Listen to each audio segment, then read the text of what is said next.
Hello, this is Todd Luck, and this is a review of a comic where an ape-man goes to Mars. Yes, kids, this is a review of Tarzan, John Carter, Warlords of Mars. Or is that Tarzan, Warlords of Mars, John Carter? Well, whatever it's called, it was a 4-issue miniseries that came out in January of 1996 from Dark Horse Comics. So in my last retro review, I reviewed my first Tarzan comic, Tarzan vs. Predator, which also came out in January of 1996. So both of these came out at the same time, and this certainly drew in new readers like me. This one, I think, may have been more aimed at people who knew what Burroughs was.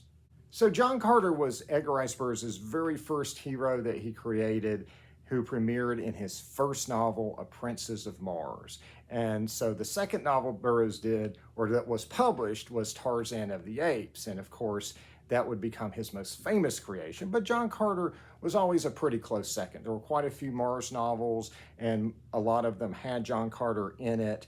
And so he was a very famous creation, but over time, I think a lot of people like me probably hadn't heard of him or were only vaguely aware of his existence.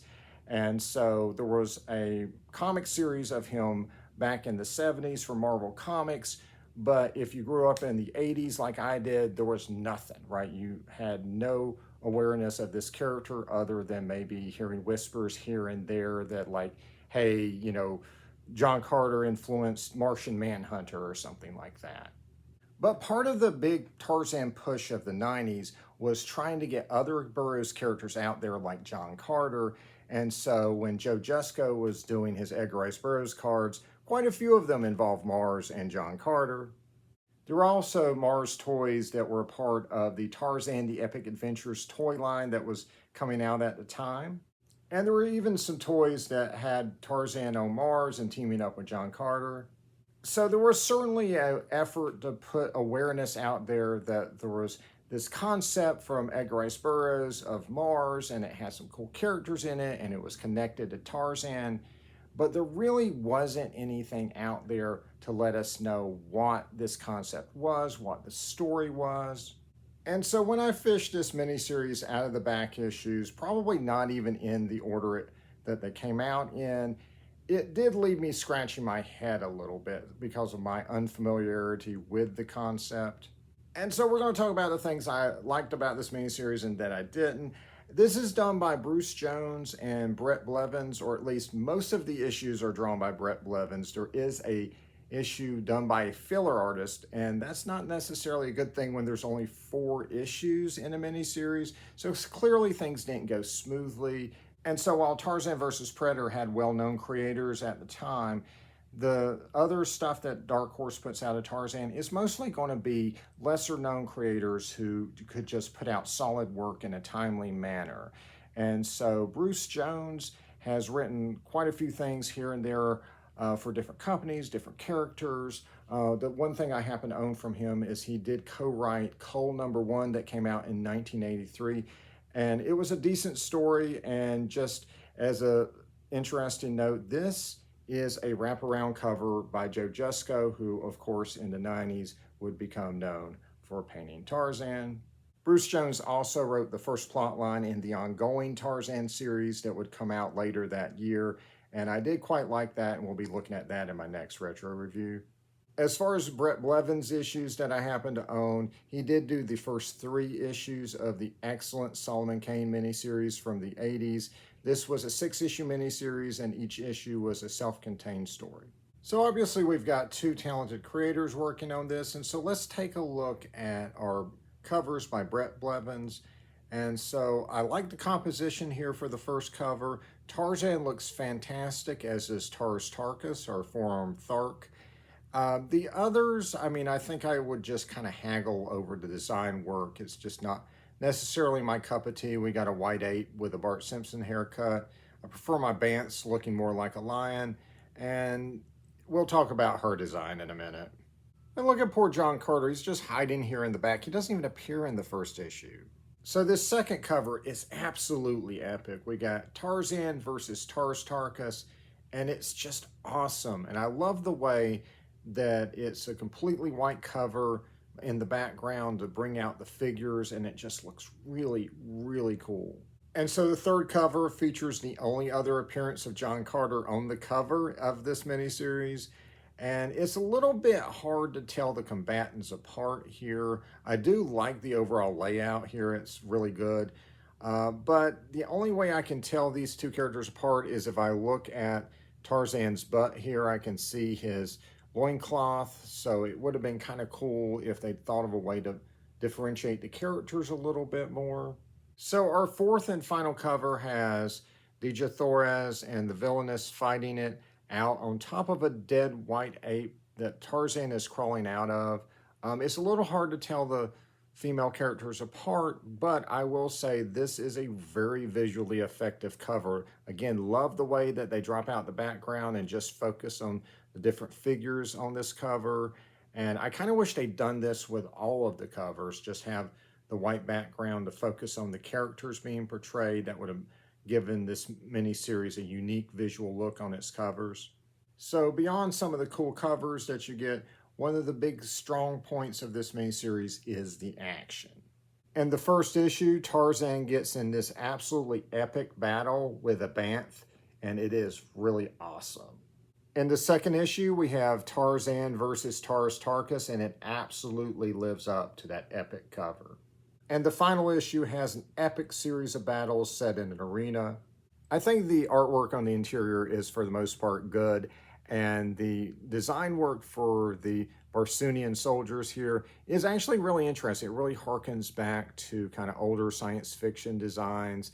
Our villainess here, unfortunately, is just dressed in a bikini, and it really doesn't do much for me. She just doesn't look particularly menacing. And she does look a lot like Dija Torres, who we'll see later in the story. The only way you can really tell them apart is her headdress there. And unfortunately, this is how they color red Martians. Red Martians, of course, should have red skin. They do not in here. And I don't know what the reason is. This is published in 1996. There's really not much of an excuse at this point. I really do wish they had been properly colored. And one issue with the design work is that when Tarzan wears a harness, I kind of have a hard time telling him apart from some of the other characters. The only thing that makes him stand out is his tan, which may be why in issue 3, when Tarzan meets John Carter finally, they color him 5 times darker than he normally is. Mercifully, in the next issue, they put Tarzan in a loincloth so we can more easily tell them apart without having to rely on Tarzan's tan. So the story begins with Tarzan being ambushed by some bad guys on a train. When the fight spills outside, we actually get our one cameo of Jodhpur, and that's kind of cool. And then Tarzan has a near-death experience, and so he ends up astral projecting himself to Mars. And I know that sounds weird, but that's actually how John Carter got to Mars in the novels. Lots of artistic license taken here. He ends up on Mars in his loincloth inexplicably, and he also inexplicably somehow knows how to speak the Martians' language. There's no language barrier ever shown in this comic. And so he ends up falling into the clutches of the evil chick from Zadango, which is an enemy city-state on Mars. And she tries to seduce him in an extremely awkward scene, and of course it doesn't work, so she hooks him up to this machine that messes with his mind and like beams thoughts into his head. And by the way, when she's perusing through Tarzan's memories using the machine, we get our one cameo of Korak, son of Tarzan, and this may be the only time he actually appeared in the new Dark Horse comics. And so she sends Tarzan off on a quest to kill John Carter. I think it's a decent idea for a story. When humans come to Mars, because of Mars' lesser gravity, humans have super strength. And so if a bad guy who wants to kill John Carter sees another human who can fight, then obviously it is kind of logical for them to try to get that human to kill John Carter. However, the idea here just didn't necessarily translate well into the story. It felt like the story here just needed to be cooked a little bit more. Felt like the editor needed to send it back with some notes about just, how they could think through the scenes a little bit more. For instance, Tarzan is never in the jungle in this entire mini-series. Why start it on a train when you could have had it in the jungle. That would have made a lot more sense if you wanted Jodhbuljar the golden lion to show up. That would have made a lot more sense if you wanted him to be in a loincloth when he went to Mars. And why not have Tarzan learn the language of the Martians and actually explain how he can communicate with them? He was hooked up to a machine where they can beam things into his brain. They could have taught him how to speak their language then. Or there's a scene afterwards where they're training him on how to ride Martian beasts and how to fight with Martian weapons and all that stuff. They could have easily taught him the language then. That's when it would have happened in a Burroughs novel. And John Carter literally only appears starting in the 3rd issue of this miniseries that is bearing his name. This is a Tarzan story set on Mars that just happens to have John Carter in it at the end. And honestly, I just didn't really care for the characterizations and the motivations of the different characters, why John Carter and Tarzan were fighting, and the chick who was the villain. I mean, I think they could have come up with something more interesting than just some random chick from Zodanga. And I would have loved to have seen a story that explored more of Mars and showed us the interesting places and people that are on that planet. So yes, I do definitely have some mixed feelings, particularly on the story, but I still think there are some definitely good parts to this. Like I said, the action, the artwork, some of the covers here.